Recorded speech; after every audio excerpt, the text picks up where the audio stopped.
Umar Diko, who is from the Faculty of Agriculture, Osman Danfodio University, Sokoto. Sir, you are welcome to Panorama. Thank you.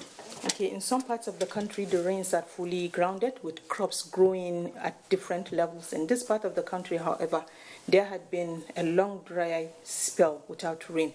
How can this possibly affect food production here? Naturally, rain is the main driver of crop growth. The expectations are once rain starts, farmers will plant. And they will provide all the necessary inputs and they will have a good production. Unfortunately, once there is no rainfall or late set-in of rainfall, we should expect some trouble. For instance, in a year like this one, 2021, it is already predicted by NIMET that rain will start late in certain states of the far northwest. Okay. And actually it has happened. For instance, in Sokoto State and some part of Kebbi and Zamfara,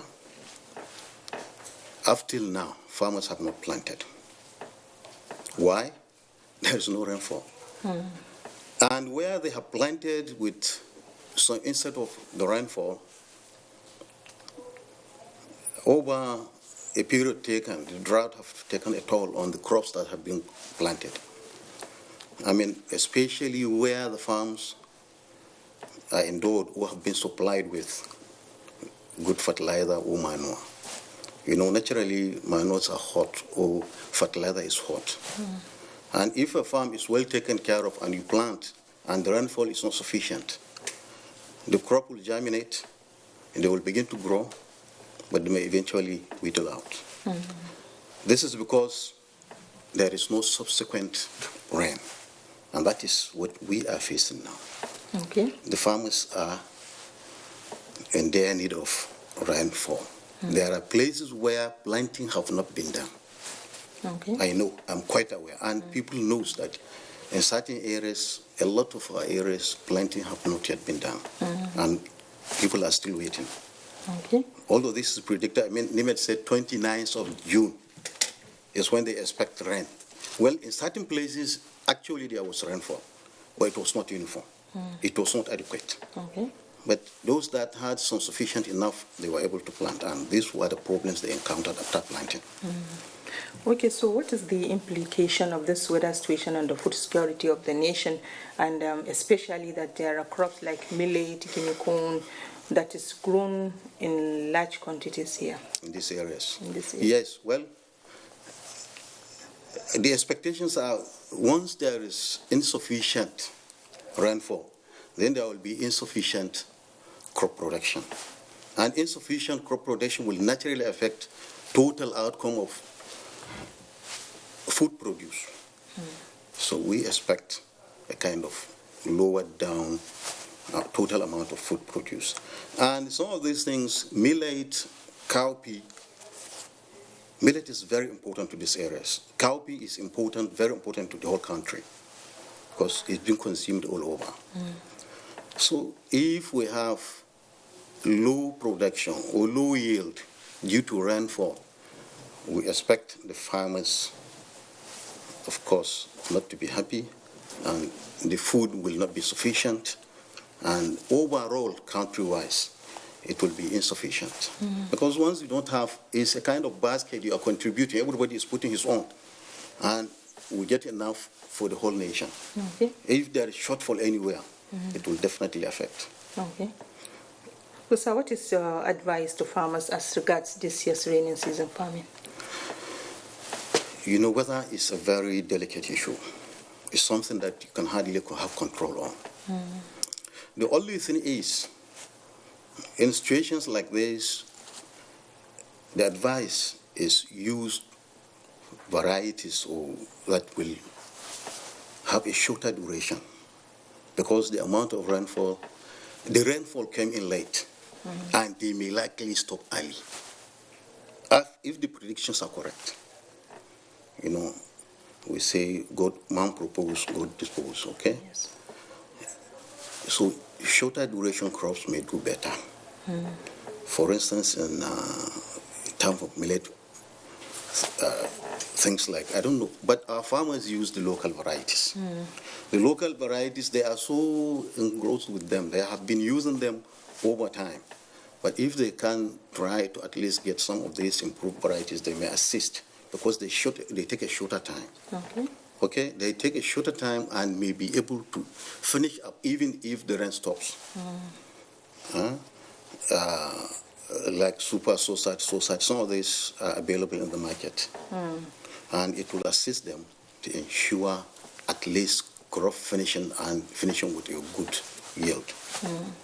Okay, so on this, what can the government do to support the situation and reduce the effect of the dry spell on general situation of food production in the zone? So, government is the anchor of everything.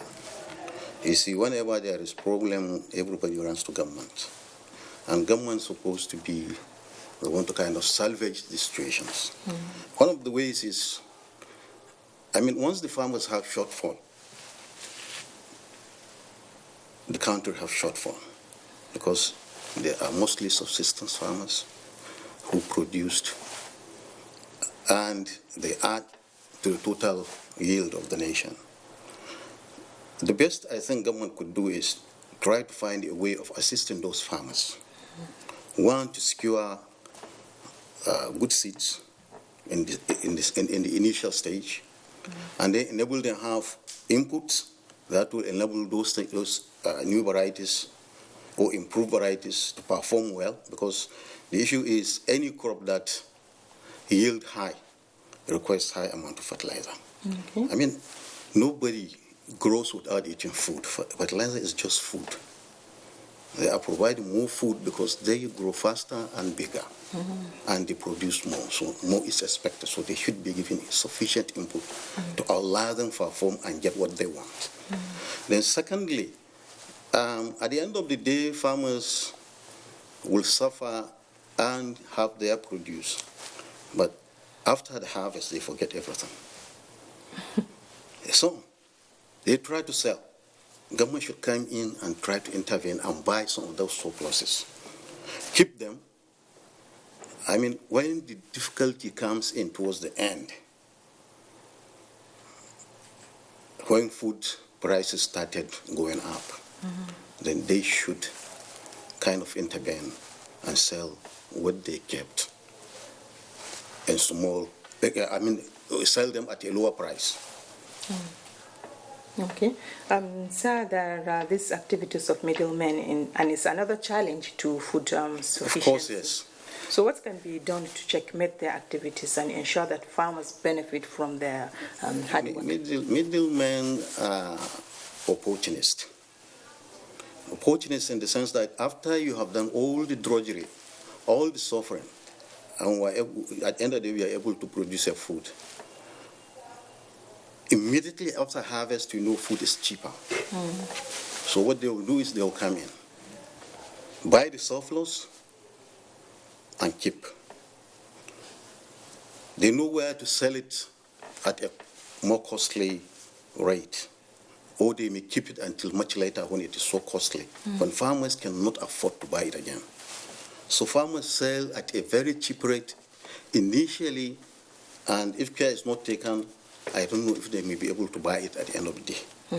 What government could do here, and any other people, even the farmers themselves, they should refuse to sell. I know they depend on these crops for their business or their day-to-day activities, their ceremonies and other things. They sell them to do what they want. But it will help if they can endure to at least salvage what they could eat after the end of, the period from one harvest to the other. It will help them a lot. And what I said earlier, government should buy the surplus instead of the middlemen and sell it at a cheaper rate. That will help the farmers and help the general public. Okay. Sir, we thank you so much for having your time to be here on Panorama this afternoon.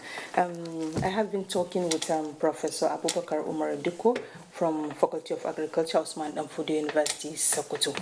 And moving on, motorists in Sokoto State have appreciated the federal government's effort in roads rehabilitation to boost the economy. The projects are being undertaken under the COVID-19 intervention program by the Federal Roads Maintenance Agency. Dalhat Abdullahi has more. The federal road from Sokoto to Gusau has had its fair share of potholes and bad portions, especially along Sokoto-Treta axis. This had caused road crashes over the years, leading to loss of lives and property. The repairs being undertaken will, however, help reduce the carnage and improve the economy of the people. The repairs of the road is very solid and people are really appreciated. That's a good improvement. Even the commuters, they can understand that. And this is current administration has done a lot to see that they repair this road. Other roads rehabilitation being undertaken under the federal government COVID-19 intervention project include Sokoto Dange, Sokoto Ilela, Kaji Jijabo, Sokoto Western Bypass Road, Sokoto Guaranyo Sabon Birni, and the Niger Republic roads. And our intention is to make sure that we make this road motorable. And of course, you know that Sokoto-Gusau Road is a critical road in Sokoto State, if not the most critical road, because it links Sokoto State to a number of states. So we discovered that this is one of the critical roads we have in Sokoto State, and that's why you see FEMA intervening on the road. And the response we're getting from our stakeholders is very impressive. We are encouraged by that, and we are proud of what FEMA is doing on this road. The rehabilitation of the roads will further enhance safety and reduce travel time. In Sokoto, Dalhat Abdullahi, NTA News. And that's it on Panorama this afternoon. Before we go, do remember to be a star. Connect with NTA Stand Against Rape and Rapists. Thank you for staying tuned. Good afternoon.